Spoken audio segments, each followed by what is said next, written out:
संविधान की कई धाराओं से बड़ा विरोध था। फिर भी वो आशावान थे। सभापति महोदय, ये हो सकता है कि हमारा संविधान अपने इरादे और आकार में लोकतांत्रिक हो, पर लोकतंत्र के मंत्र जनता की, जनता द्वारा, जनता के लिए सरकार के आदर्श से हम बहुत दूर हैं।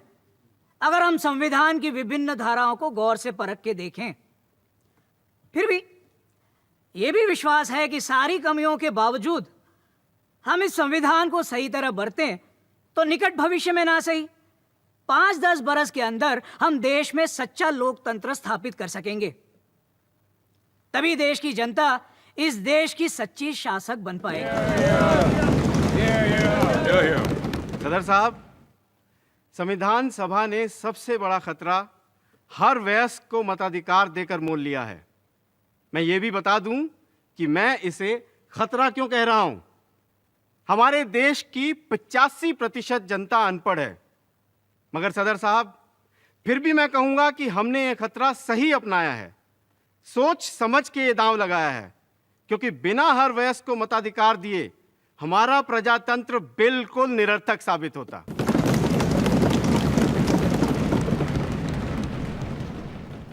Mr. President, sir, so far as this Constitution is concerned, the greatest wonder is that we have finished it. The greatest defect with the drafting committee, however, was that their minds were continually changing. In fact, these changes were so apparent and so persistent and almost of such daily occurrence that these have resulted in many contradictions. I should submit that the Constitution is so badly drafted that it will be a lawyer's paradise. I suppose I must come to a close. I owe some apology to this House for criticizing the the drafting committee in this manner. But thanks are also due to the drafting committee for the troubles that they have been put to. तारीफ और आलोचना का सिलसिला अगले दिन भी चलता रहा, पर संविधान के कटु से कटु आलोचक भी इतने बड़े काम को अंजाम देने वालों की तारीफ ही कर रहे थे।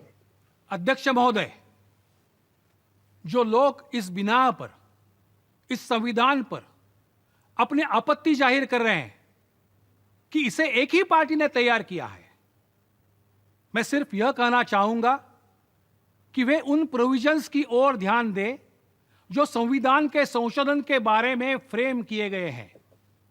तब उन्हें पता चलेगा कि यदि वे संविधान को बदलना भी चाहे, अगर यही उनकी मंशा हो और इसके लिए वे जनता की पूरी सहमति भी प्राप्त कर सके, तो पूरा संविधान उलट कर सकते हैं।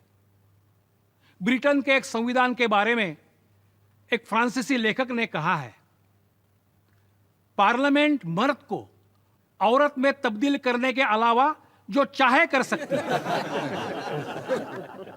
और इस संविधान के बारे में मेरा भी ख्याल है कि आने वाले लेजिस्लेटर एक मूर्ख को विद्वान में तब्दील करने के अलावा कुछ भी बदल कर सकते हैं। सेठ दामोदर स्वरूप ने भी कई तीखे सवाल किए उस दिन। सभापति महोदय, मुझे क्षमा करें कि मैं कुछ कड़वे सच आपके सामने रखने जा रहा हूं। इस देश के लोग इस संविधान के पास और लागू हो जाने के बाद भी संतुष्ट और सुखी नहीं होने जा रहे हैं, क्योंकि इस संविधान में लोगों के लिए है ही क्या। आप इस दस्तावेज को शुरू से आखिर तक पढ़ जाइए, पर कहीं भी किसी भी अनुच्छेद में न आपको गरीब के लिए रोटी का जिक्र मिलेगा, न भूखे नंगे शोषित लोगों के लिए उम्मीद का मुद्दा। इसके अलावा न इसमें काम और रोजगार की कोई गारंटी दी गई है। सभापति महोदय, यह संविधान पास किए जाने के लायक है ही नहीं। हम ऐसे फौरन कूड़े की टोकरी में फेंक देना चाहिए, और हम ये करें या न करें, देश की जनता खुद इस संविधान को कभी स्वीकार नहीं करेगी। एक के बाद एक कई लोगों ने सवालों की झड़ी लगा दी। सर, हमने हर इंसान को समता तो दी है, पर इस संविधान में स्वतंत्रता को हमने नजरअंदाज कर दिया है। मैं यह सोच भी नहीं सकता था कि स्वतंत्र भारत के संविधान में बिना मुकदमे की हिरासत की इजाजत को मौलिक अधिकारों में जगह मिलेगी। अपनी जवानी के 10 साल बरतानी गुलामी के दिनों में जालिम जेलों और काल कोठरियों में बिताने के बाद मैं अच्छी तरह जानता हूं कि बिना मुकदमे की कैद में रहने वालों को किन यंत्रणाओं से गुजरना पड़ता है। मैं कभी किसी ऐसे प्रावधान का समर्थन नहीं कर सकता। कुछ का कहना था कि संविधान में बहुत सी बेकार की चीजें भी शामिल कर ली गई हैं। Sir, I cannot understand why we had to go to such details as to put in the salaries of high dignitaries of the state, like the president and the salaries of judges in the Constitution. I should like to point out that in the modern world, where money is always changing in value, a sum of rupees 5,000 today may tomorrow be worth only 500 or 5. So in the Constitution, what purpose can it serve by prescribing the exact amount of the salaries? Mr. President, my bitter complaint is that the Constitution is silent about death sentence. I wish we had put in the Constitution that there should be no death sentence. Mr. Chaudhary, you are becoming very serious. I am always serious, sir, but others take me lightly. After all, we are followers of Mahatma Gandhi, who had adopted to some extent the teachings of Jesus Christ. You must not take eye for an eye. You must not take a tooth for a tooth. You must not take a life for a life.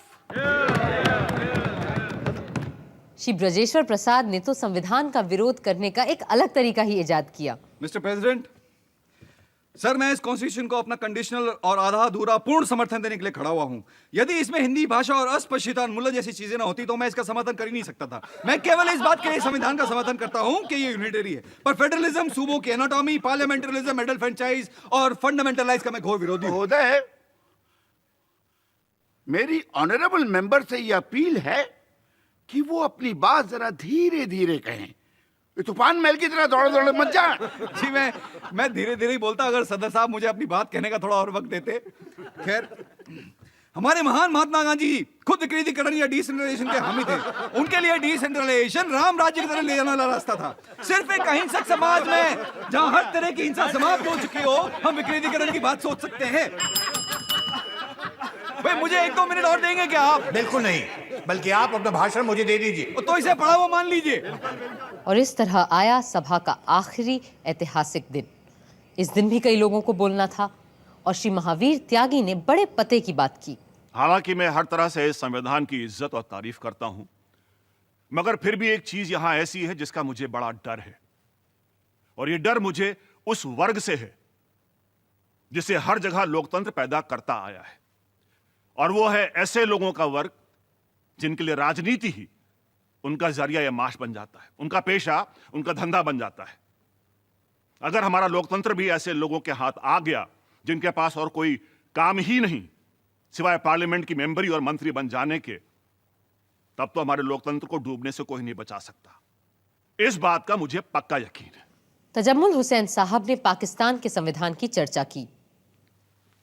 जनाब सदर साहब, हम पर बार बार यह तोहमत लगाई गई है कि हमने अपना आयन तैयार करने में बहुत ज्यादा वक्त लगा दिया है। इस तरह के एतराज करने वालों को मैं एक बात याद दिला देना चाहता हूं कि 2 मुल्कों ने एक ही दिन, तकरीबन एक ही तारीख को अपने अपने आयन तैयार करने का बीड़ा उठाया था। हम तो हमारा काम पूरा कर चुके, अलबत्ता हमारा पड़ोसी देश अभी भी अपने पहले कदम से आगे नहीं बढ़ पाया है। पाकिस्तान का संविधान बनने में 3 नहीं पूरे 25 बरस लगे और उनका संविधान सन 1972 में जाकर बन पाया। मगर हमारा संविधान सोचने, बनाने और लिखने में सबसे बड़ा हाथ बटाने वाले डॉक्टर भीमराव अंबेडकर संविधान सभा के आखिरी ऐतिहासिक वक्ता के रूप में खड़े हुए।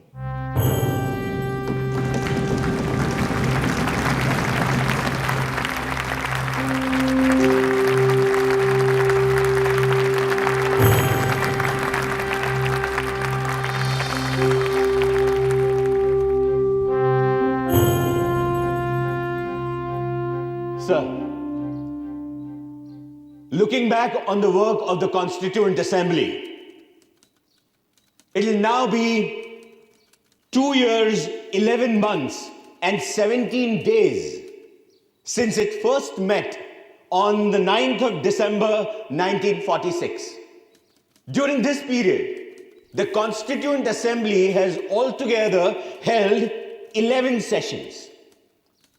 These 11 sessions of the Constituent Assembly have consumed 165 days. Out of these, the Assembly spent 114 days for a consideration of the draft Constitution.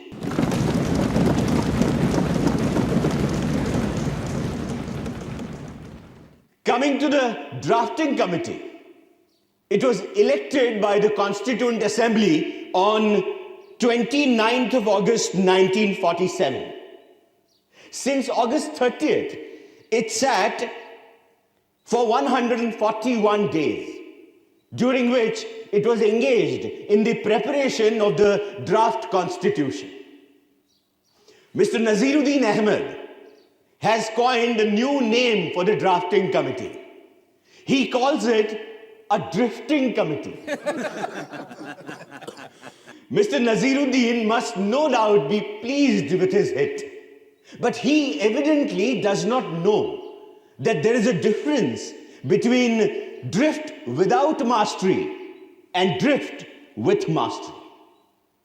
If the drafting committee was drifting, it was never without mastery over the situation. It was not merely angling with the off chance of catching a fish.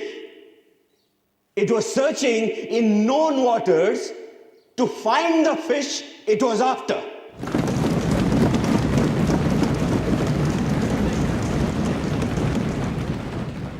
I'm glad to find that with the exception of a solitary member, there is a general consensus of appreciation from the members of the Constituent Assembly of the work done by the drafting committee. I feel so overwhelmed that I cannot find adequate words to express fully my gratitude to them. I came into the Constituent Assembly with no greater aspiration than to safeguard the interests of the scheduled castes. I had not the remotest idea that I would be called upon to undertake more responsible functions. The credit that is given to me does not really belong to me. It belongs partly to Sir Benegal Narsingh Rao, the constitutional advisor to the Constituent Assembly, who prepared a rough draft of the Constitution. Much greater share must go to Mr. S.N. Mukherjee, the chief draftsman of the Constitution. On the 26th January 1950, India would be a democratic nation, in the sense that India from that day would have a government of the people, by the people, and for the people.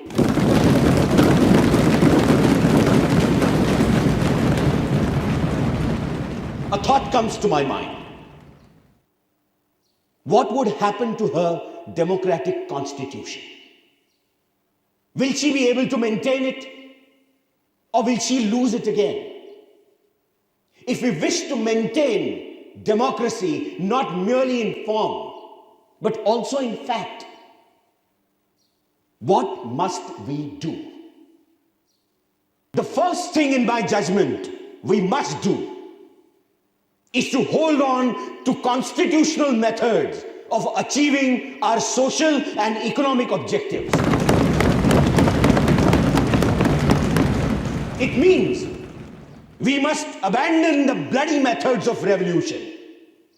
It means that we must abandon the method of civil disobedience, non-cooperation, and satyagraha. Where constitutional methods are open, there can be no justification for these unconstitutional methods. These methods are nothing but the grammar of anarchy. And sooner they are abandoned, the better for us. The second thing we must do is to observe the caution which John Stuart Mill has given to all who are interested in the maintenance of democracy, namely, not to lay their liberties at the feet of even a great man, or to trust him with power which enables him to subvert their institutions. This caution is far more necessary in the case of India than in case of any other country. For in India, bhakti, or what may be called the path of devotion or hero worship, plays a part in its politics unequaled in magnitude by the part it plays in the politics of any other country in the world. The third thing we must do is not to be content with mere political democracy. These principles of liberty, equality, and fraternity are not to be treated as separate items in a trinity. Liberty cannot be divorced from equality. Equality cannot be divorced from liberty. Nor can liberty and equality be divorced from fraternity. On the 26th of January 1950, we are going to enter into a life of contradictions. In politics, we will have equality. And in social and economic life, we will have inequality. In politics, we will be recognizing the principle of one man, one vote, and one vote, one value. In our social and economic life, we shall, by reason of our social and economic structure, continue to deny the principle of one man, one value. How long shall we continue to live this life of contradictions? How long shall we continue to deny equality in our social and economic life? If we continue to deny it for long, we will do so only by putting our political democracy in peril. We must remove this contradiction at the earliest moment, or else those who suffer from inequality will blow up the structure of this political democracy so laboriously built up by this assembly.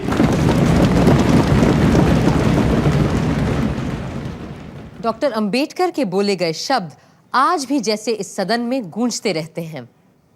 अब सिर्फ एक काम बचा था, संविधान का अनुमोदन और उस पर सारे सदस्यों के हस्ताक्षर। It now remains to put the motion moved by Dr. Ambedkar to the vote of the House.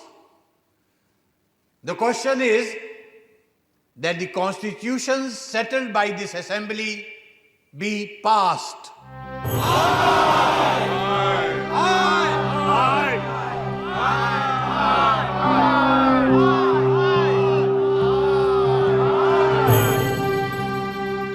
The motion is adopted. Bharat माता की जय! भारत माता की जय! भारत माता की जय! भारत माता की जय! वंदे मातरम! वंदे मातरम! वंदे मातरम! महात्मा गांधी की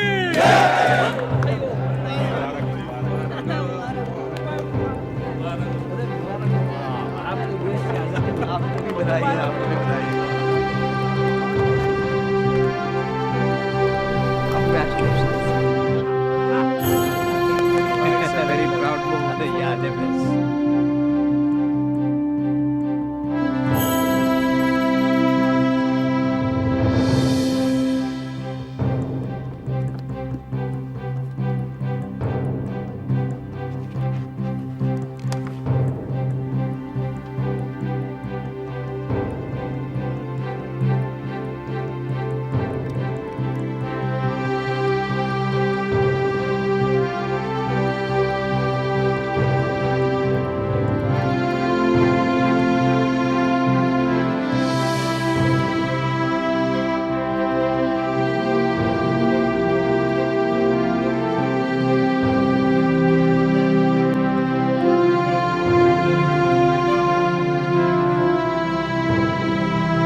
हम चाहे दुनिया का सबसे सुंदर संविधान क्यों न बना लें, पर वो भी बेकार साबित होगा अगर उसे अमल में लाने वाले लोग ना हुए।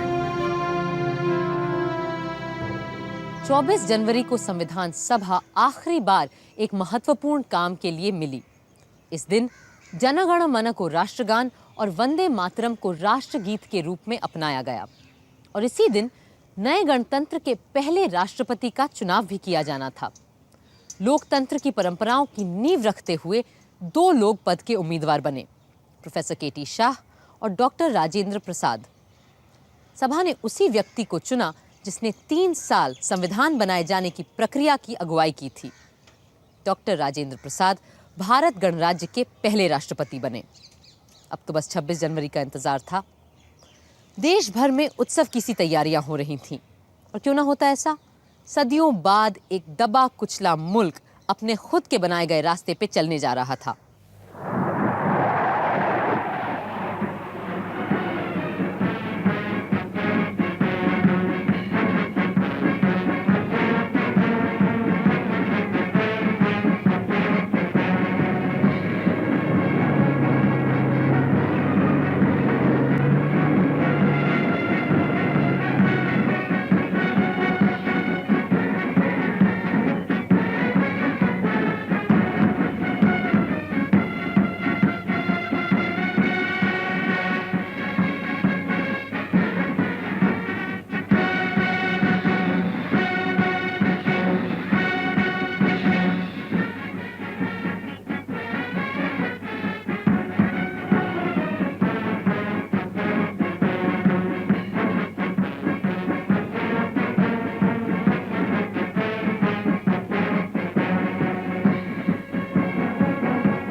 संविधान के बनने से लेकर अब तक हमने लगभग 100 बार अपने आईन को बदला है। कभी किसी परिस्थिति के बदल जाने पर, कभी किसी अनुच्छेद को स्पष्ट करने के लिए, कभी किसी राजनीतिक पार्टी के अपने स्वार्थ को सिद्ध करने के लिए, तो कभी उन स्वार्थों को फिर निरस्त करने के लिए और कभी डायरेक्टिव प्रिंसिपल्स को और सार्थक बनाने के लिए। जैसा कि विद्वान ग्रैनविल ऑस्टिन ने लिखा है, equipped with the basic qualifications, attitudes and experience for creating and working a democratic constitution, Indians did not default their twisted destiny. यानी गणतंत्र चलाने के गुणों और अपने हुनर, हौसले, हिम्मत की बदौलत हिंदुस्तानियों ने किस्मत से मिलन की लगाई ये बाजी हारी नहीं, जीत ली है।